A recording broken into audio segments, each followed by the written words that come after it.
प्रश्न 14। सही और गलत का निर्धारण कैसे हो? नैतिक और अनैतिक क्या है? क्या किसी को किन्हीं विशेष परिस्थितियों में जान से मारना उचित है?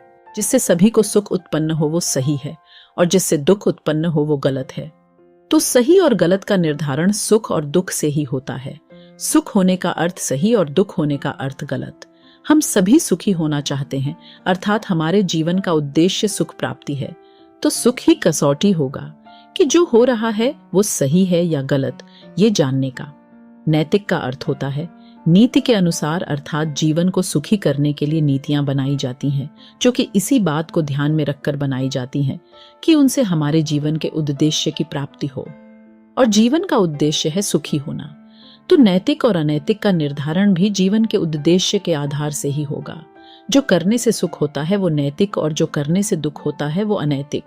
तो जो करने से हमारे जीवन का उद्देश्य प्राप्त होता है वो सब नैतिक होगा और बाकी अनैतिक होगा। यदि कोई मनुष्य किसी कारण से ऐसा मनोरोगी हो गया है जो कि दूसरे लोगों की हत्याएं कर रहा है या कि कर सकता है और उसकी चिकित्सा उपलब्ध नहीं है, तो उसको मृत्यु दिया जा सकता है।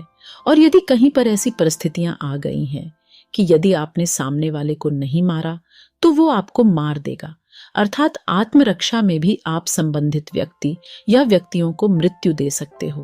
लेकिन यदि व्यवस्था की दृष्टि से इस बात का अवलोकन करें तो उस समय ये कार्यवाही की जाए।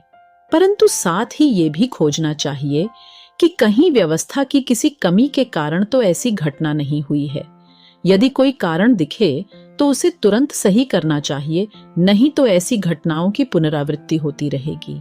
और मेरी समझ में 99% से अधिक इसी बात की संभावना है कि किसी भी दुर्घटना के लिए व्यवस्था ही जिम्मेवार होती है, क्योंकि मनुष्य स्वभाव से ही सुख प्रेमी होता है और वो स्वप्न में भी कभी कोई ऐसी किया जानबूझकर नहीं करता जिससे कि उसे दुख हो।